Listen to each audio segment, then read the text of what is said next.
Hi Tubies, here's Alexander again, and today we will paint blood angels. Well, these are technically blood angels, despite the fact that they have obviously dark angel symbols on their shoulders. That's just my, well, custom chapter. But nevertheless, they have red armor, and so we will paint blood angels. So, let's get that out of the way. There we go. Here we have our nice little snap fit Space Marine, and well, he is already primed in black. As you can see, the base he's standing on is just a simple well, GW base. Added on top of it is something like that here. As you can see, this is my little Fimo top cover that I've made with a texture roller. I have a separate video on that, how to make bases with Fimo. You can check that out if you so desire. But nevertheless, this is our prepared Space Marine here, and like I said, he is primed in black. Wait, you want to paint red with a black undercoat? Are you crazy? Yes, I am. But that's not the point here. Well, the method I use is heavily with dry brushing and stippling, and there you can totally go with a black base coat. So, this is the miniature preparation done. Now we go for our palette. This is my wet palette, and as you can see here, there is a simple kitchen sponge in it, and there are rivets in it. And those are not good, because if you have your baking paper, your parchment paper on top, the rivets will not have complete contact with the paper, and that way the paper will not get 100% moisturized. So in order to combat that, we will just add a little bit of cloth. Here, just a little bit felt cloth that we can lay on top. And that way we get a surface that is 100% into contact with the baking paper, and that way it gets moisturized. And well, if you're wondering what kind of tray I'm using, this is the Games Workshop static grass box that they come in.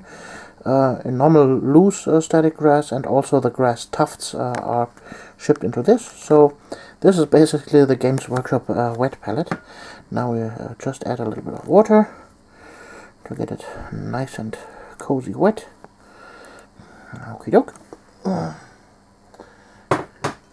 And after that, when it is nice and soaked, we can just add a little bit of baking paper. The baking paper I'm using is simple standard kitchen baking paper that is not waxed. This is quite important. If you have waxed baking paper, the water will be repelled, and the whole purpose of the wet palette is to keep your paint that is on the wet palette moisturized from underneath. But when there's a wax layer, it won't get wet, and so that would be a waste. So, but now our wet palette is prepared, our miniature is prepared, and I'll be back in a second for step number 1. So, there I'm back. Well, for this video I am using a mixture of several different paint brands. I'm using Scale Color from Scale 75. Those are the matte paints. Then I have some of the Scale Color from the Fantasy range. I also use sometimes Vallejo Game Color paints.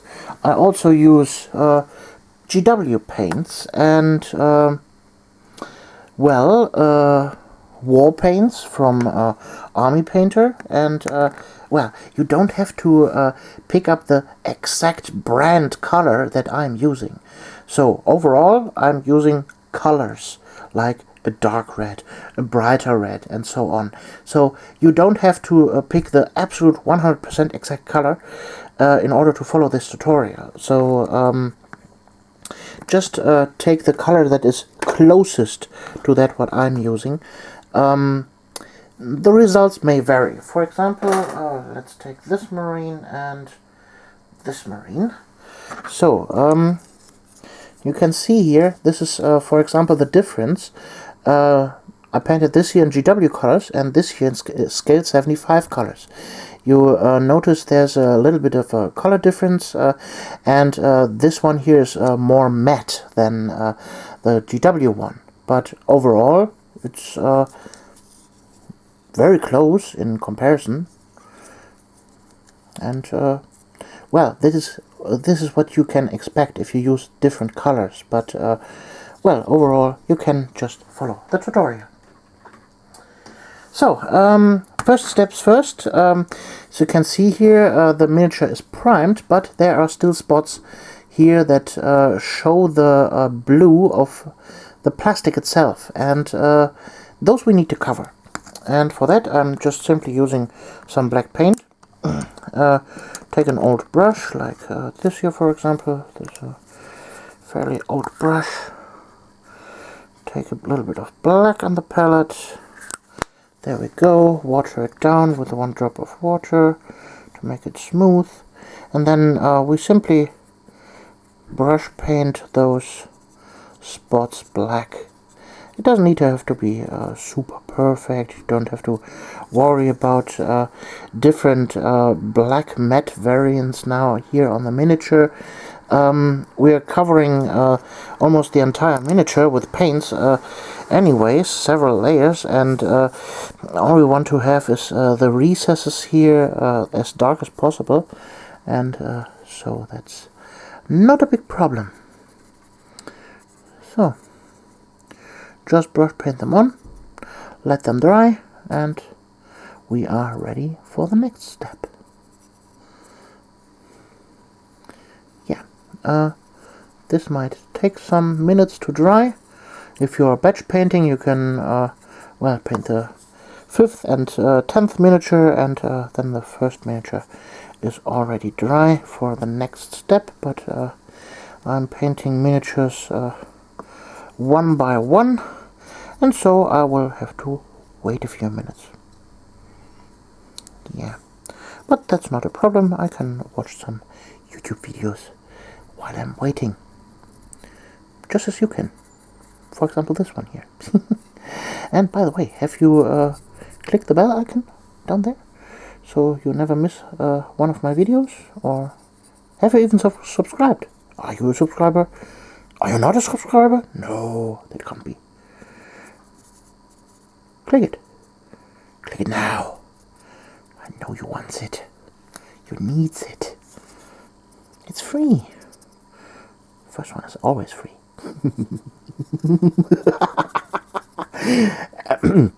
Sorry, that was just temporarily madness. Yeah, I hope this is all black now. There's a little bit more. Always watch underneath. And by the way, I'm using here a miniature holder from Games Workshop. I know there's a newer one out there, but this one still works and is fine.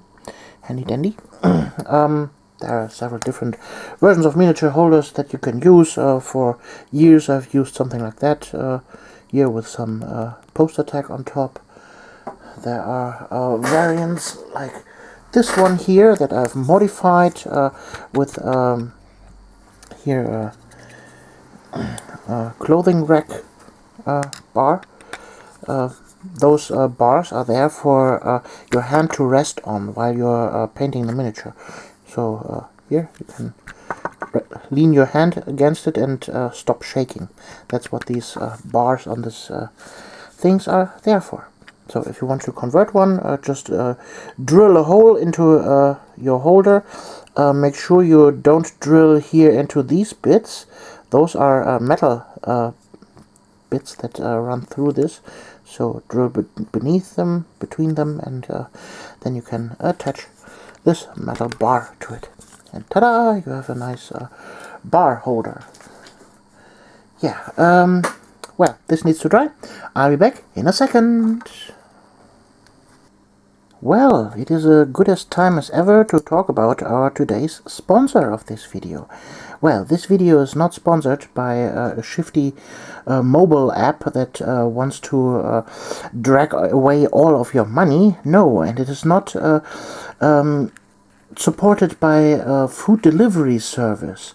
Guess what? Go grocery shopping, and for your 5-star recipe ratings, just open a book called a recipe book. Here.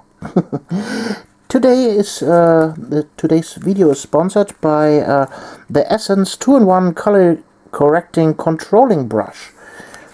This here is a really nice makeup brush from Essence, and well, let's open this bad boy up and see what we have. We have a very fluffy end on this side and an even more fluffy end on this side, and the 2-in-1 brush for a precise and easy application of creamy and powdery textures. One side with dense bristles allows for precise application of color correcting colors. One side with supple bristles for an easy contouring application. Cleaning, wash carefully with a gentle soap and water on a regular basis and let it dry well. Well, to be honest, we are not really sponsored by them, but I have this nice fluffy brush here, and for a good reason, because makeup brushes are perfect for dry brushing, you know? Don't use these stiff bristled ones here. Use a fluffy one. Fluffy ones are the secret. So, what are we going to do? Here we have our black primed Space Marine at the ready, and we take our first color. I'm using here this deep red from Scale Color SC35, but you can use your darkest red tone that you have. This one here is just very matte, so I take some on my wet palette, and also I will add more black to it, the ones that we had previously on the palette, and voila, we make it even darker, and you see it has a light purplish tone to it now. That's because in the black paint are actually blue pigments, and that makes this red purpley, but that's totally fine. We will use that now for our first shade of colors.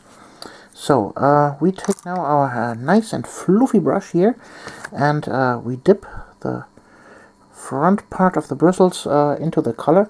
Make sure to never get color caught up here, because then the fluffiness of your brush will get ruined. Then you take some paper towel and you remove most of the excess paint.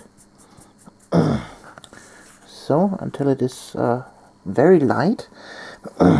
Filled with color, and then we start with a big swiping motion over the entire miniature, very gently touching, and as you can see, it gently takes all the colors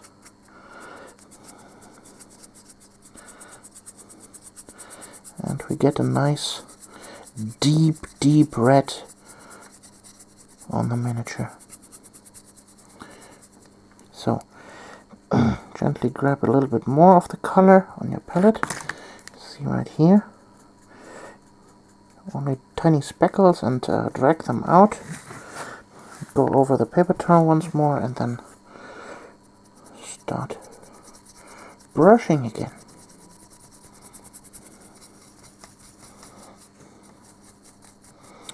We basically want to hit every part of the miniature until it is completely red. Only the deepest recesses stay in black. I will finish that up right now and be right back in a second. So, this is how it looks after the first dry brush stage, and as you can see, it is really over the black surface a really dark purple. But we will get to the red part eventually.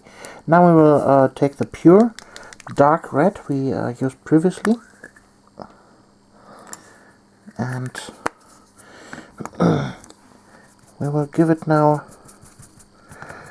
a more zenithal highlight focused apply, and we will gently tackle the upper portions of the miniature with this color.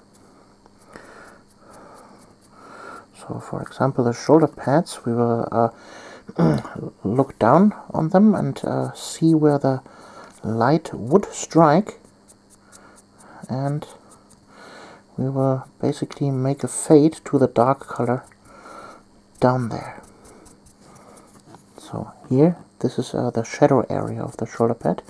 We will make a gentle fade, and we'll basically make the upper portion brighter. So don't worry about it if the color doesn't cover 100% with the first application. We will hit with more coats and layers on top. So for example, here you see this spot here in the middle of the shoulder pad. Just wait for it to dry and apply another coat with some stippling, and we're slowly but surely getting rid of it. There again. Just make a mixture out of stippling and dry brushing where it is appropriate. Over time you will learn how to use this. Same with the arm here, for example. I'm avoiding hitting the lower portions of the arm now, because this is in the shadow. So here the upper arm. Then if we look from top down, we see here the legs, obviously. So we'll apply some paint to that.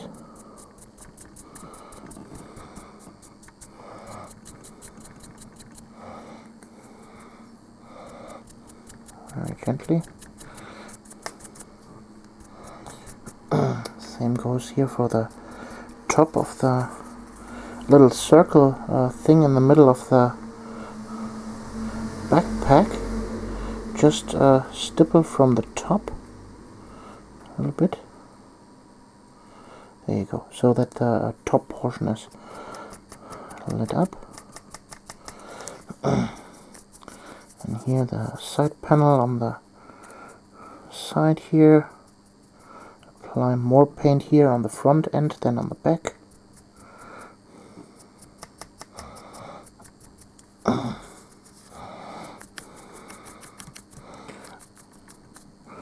So for the legs, they are basically in the shadow. We will hit them here with this color once a little bit, but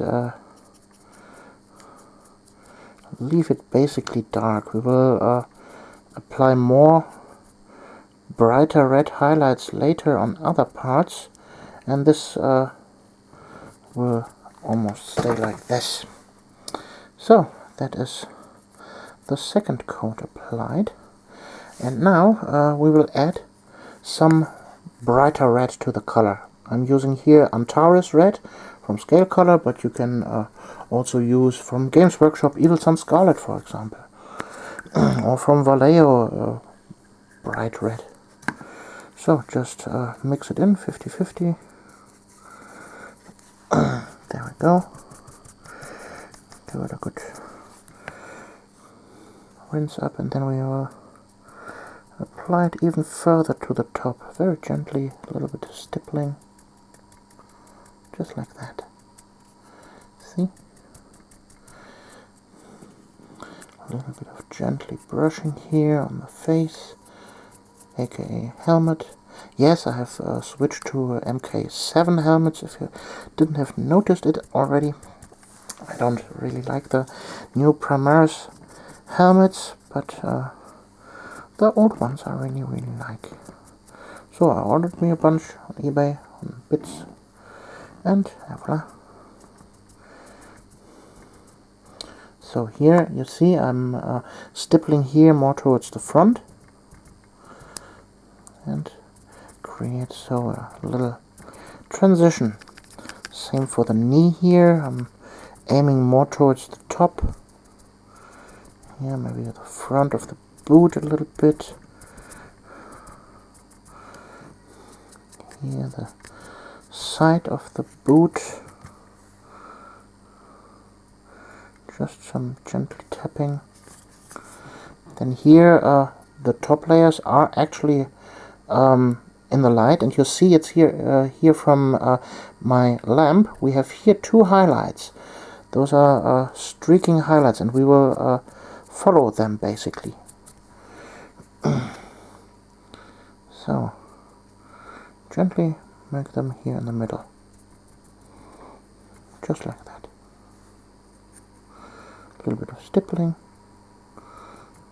There we go.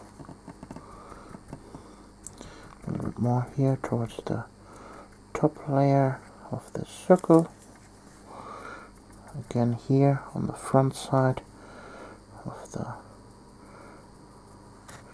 side guard. A little bit here on the side of the boot. And obviously here the top part of the arm. So you basically get the gist of it. Always from the top.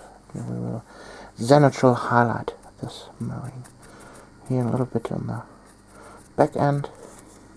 And you see we have now a nice color transition here on the shoulder pad. We can intensify that a little bit more. So now comes the next highlight step. We will really good wash out this brush after this step. We don't want to ruin our brush and let this all dry up, because if we do that, the fluffiness is all gone.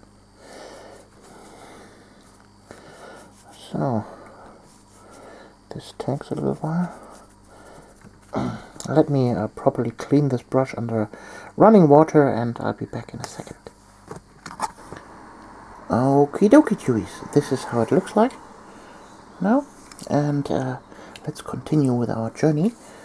I will switch now to a smaller stippling brush, and I will continue to use this bright red now.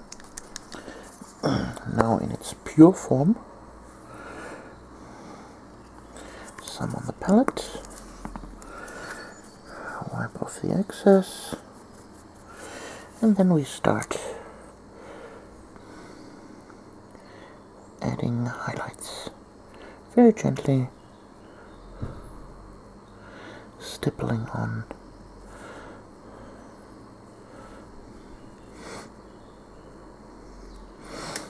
Making nice fades to the surrounding area.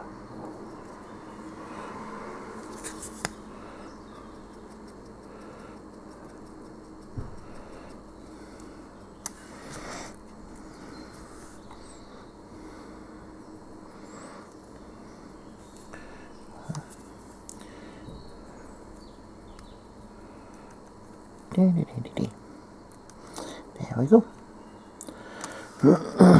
See? Now we tackle the helmet.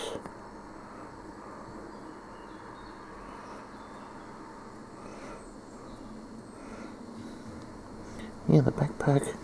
We now pick out all the really high places. By the way, if you hear background noises like birds chirping or cars moving by, that's because it's summer and I have the window open. So I hope this doesn't bother you too much. So here I'm making some slight dry brushing on the sides of the helmet.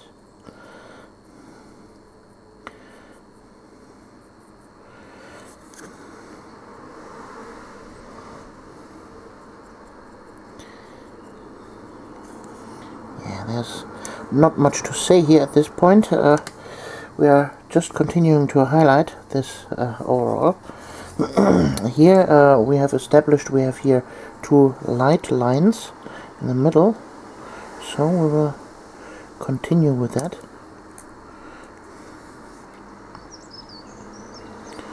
So make them a little bit brighter.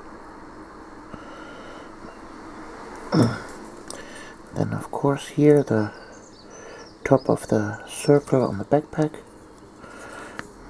Here the front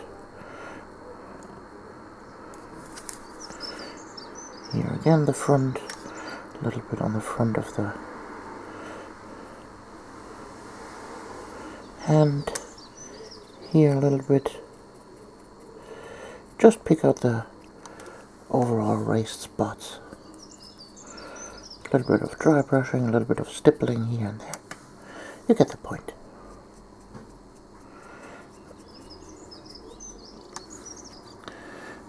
Yeah, I will finish this step and be right back.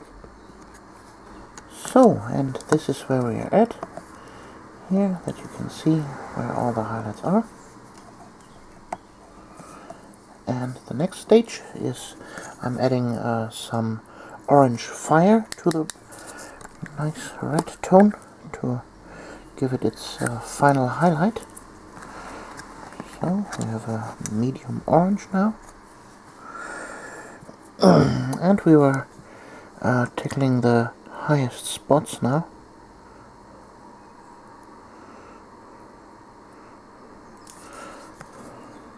Only the real raised areas.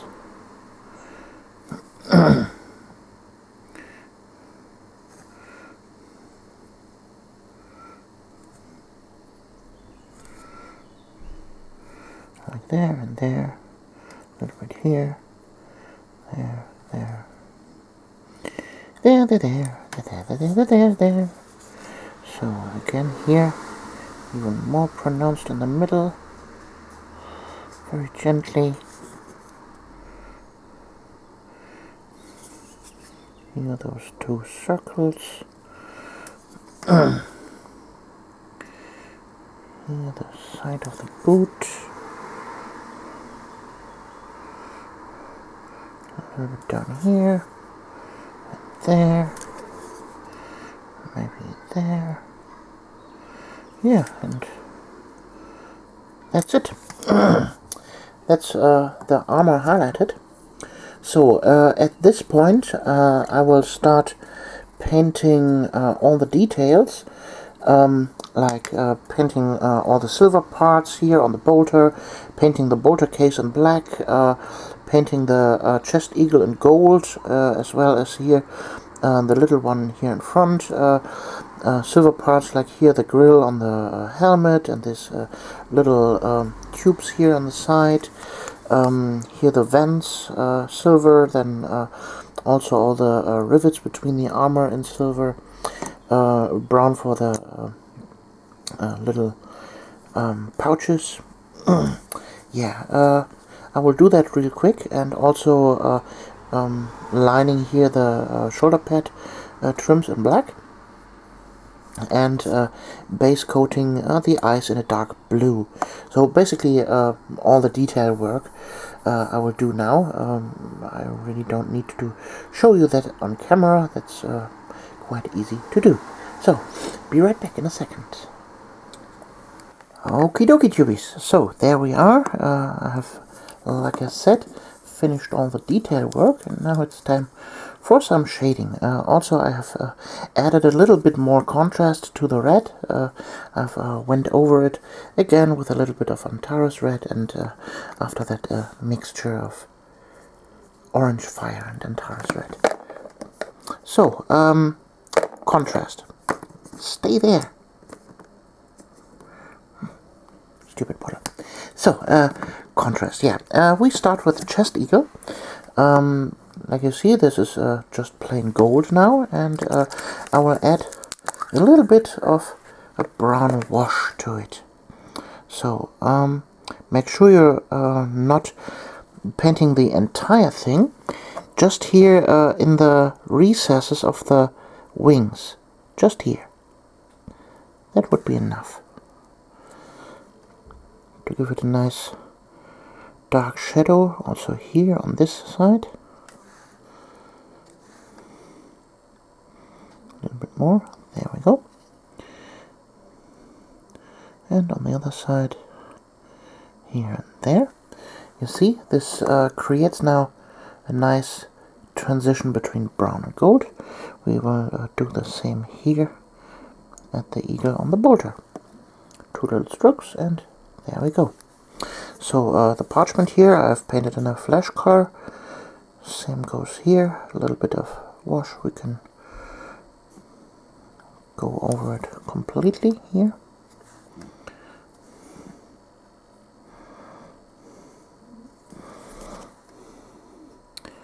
Ta-da, that's good. So now we need some Nuln oil or black wash, what you have from whatever brand you're using. And with that we will hit the metal parts here, the bolter,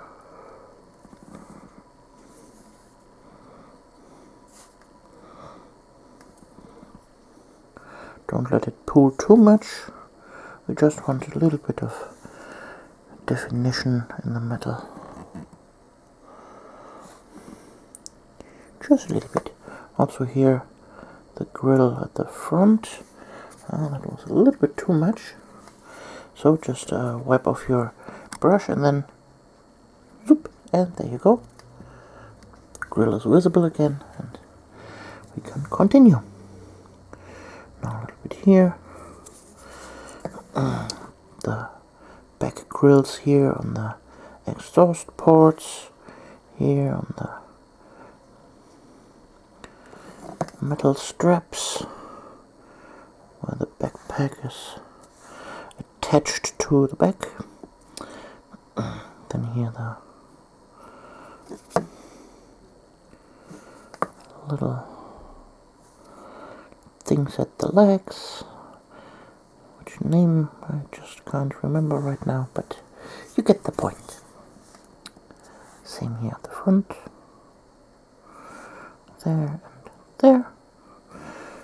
Now there's a little bit too much, there we go. So yeah, that's the wash stage done. Just a 2-minute job, or 3 minutes, and it's off to drying now. So be right back in a second. So it's time to continue now. We will now tackle here the parchment. For that I use Angkor Flash.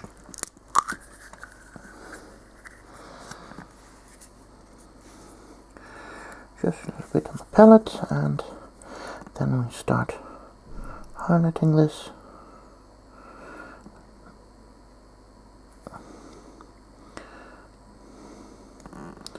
Leaving out the recesses.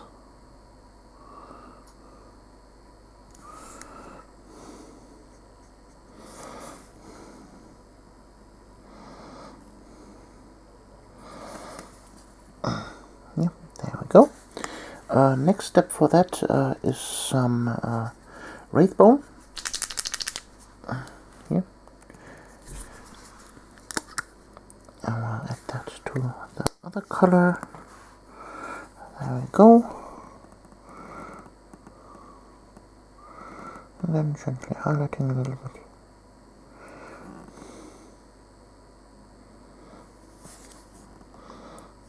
So. Just like that. Ta-da! Parchment done. Okay, at this stage, the miniature is basically battle ready. Everything is painted, and you can field him just like that. I will go now a step further and start with the battle damage. So, at first we start not really with the battle damage, but with edge highlighting. I won't edge highlight the entire miniature, just a few major sections of the miniature, and for that I'm using here Vallejo Game Color Rosy Flash, but every other pale pink tone would do the trick. You can also mix just red and white if you so desire. I'm using this color instead of pure white because, well, on a red surface it looks a little bit better if it is just a pink tone and not pure white. Because, as you know, pink is still a reddish color. So, I'll pick out here the top parts of the helmet. Then here the front of the grill. just barely touching with a brush, gently picking out the highlight. Then here the rim on the collar.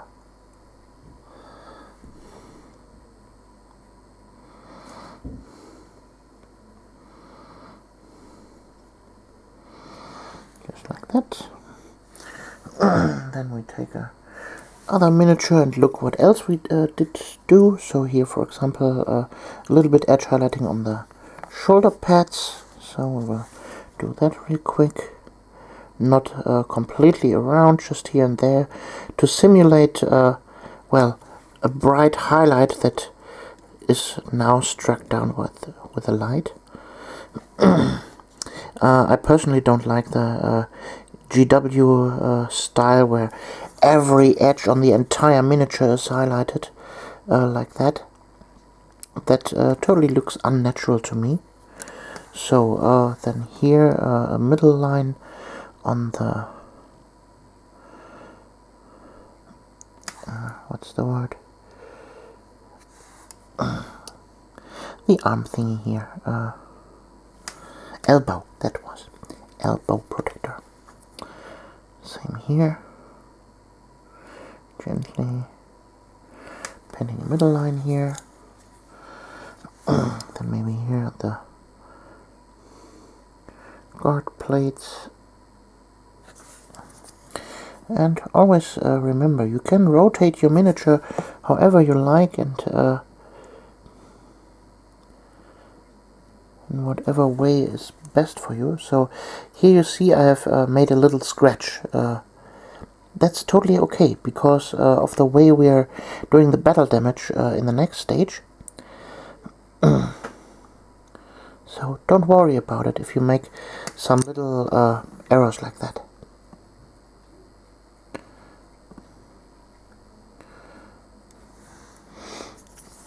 So maybe here at the back side, just a tiny bit. Same on the other side.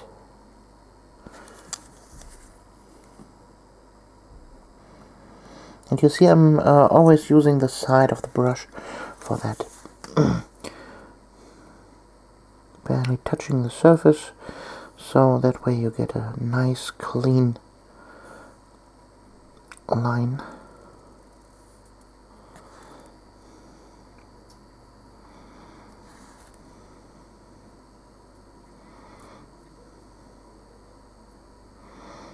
Here I've made a mistake, it's a little bit thick, but that's okay.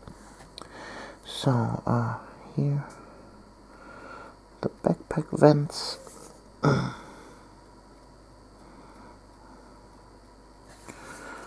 So let's see, have I missed something? There. Oh, right, here, the knee pad guards.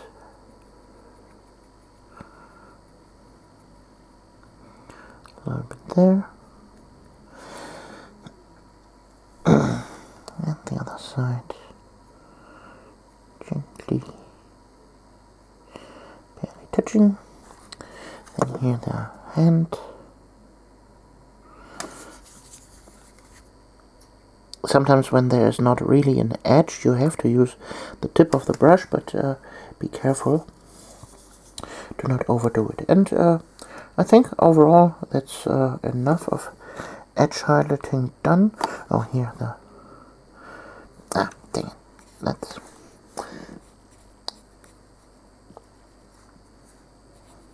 If you're fast enough, you can catch it just with your finger. So, let's try that again. There we go.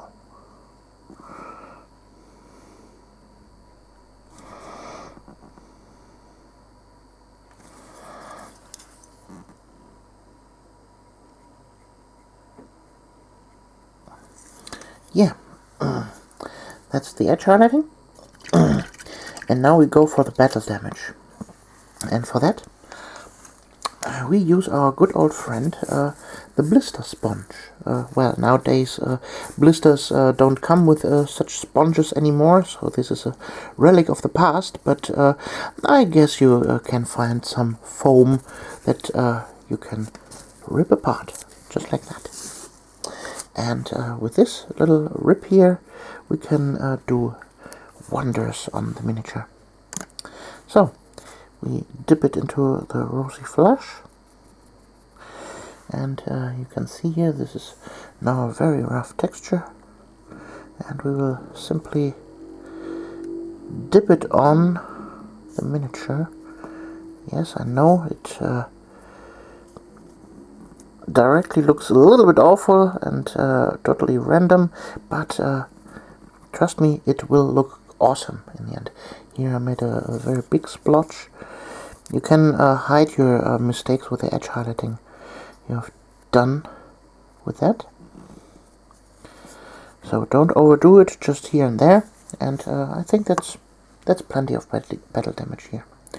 So, and the next step, as you can see here on this miniature, we will use now a tiny brush, and for that I use here a 000.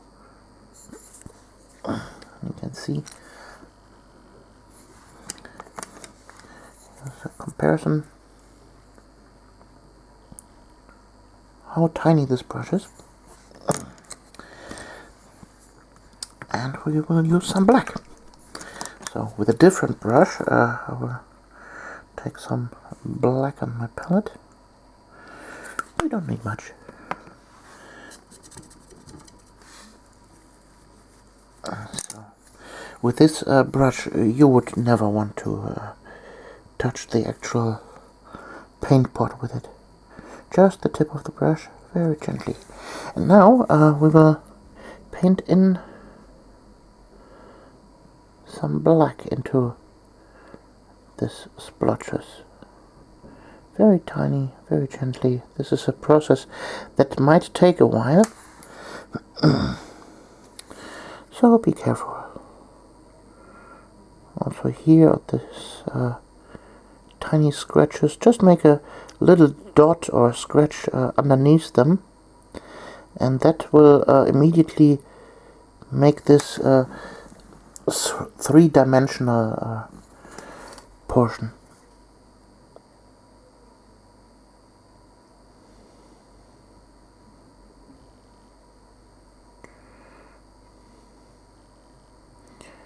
Very gently touching.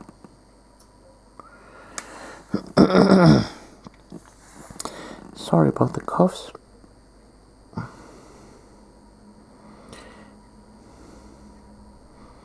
So kids, if you don't want to have coughs like me, stop smoking.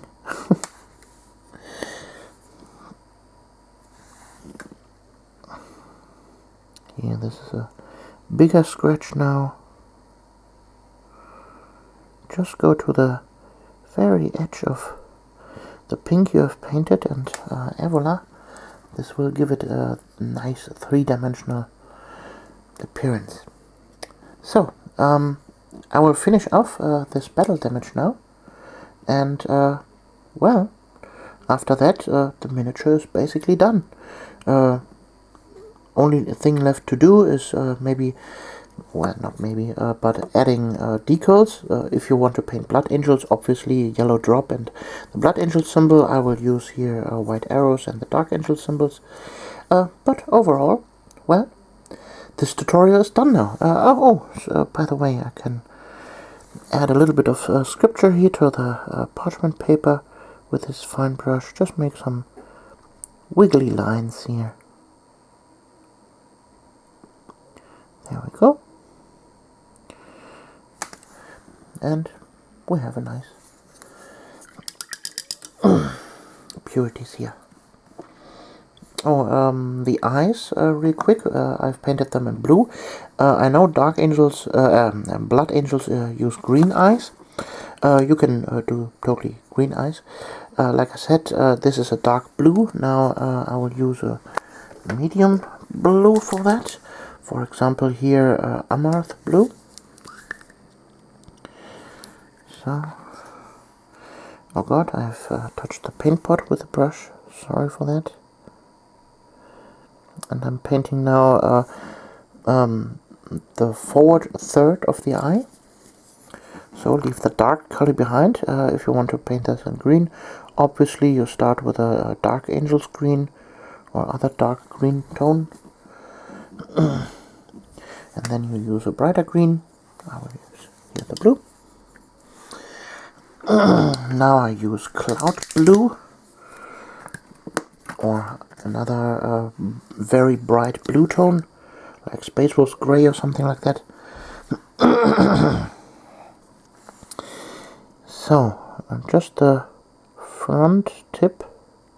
There we go.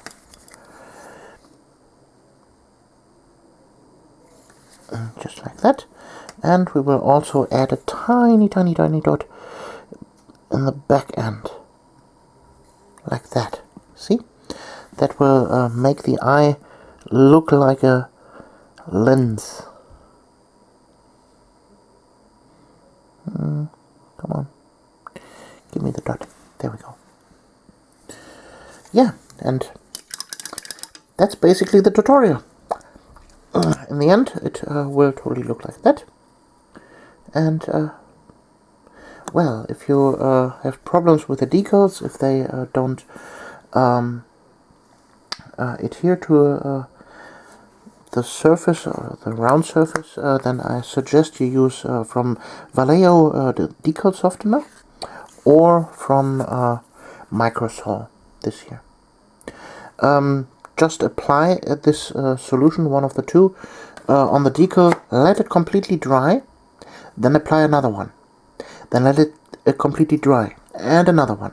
Repeat this 4 times, and after that the decal is, well, nice and round and soft and around the surface. What this stuff does is it's a softening solution. It softens the decal, and when it dries, it shrinks the decal around the surface. Yeah. I hope you like this tutorial, and we see us in the next video. You're Alexandra.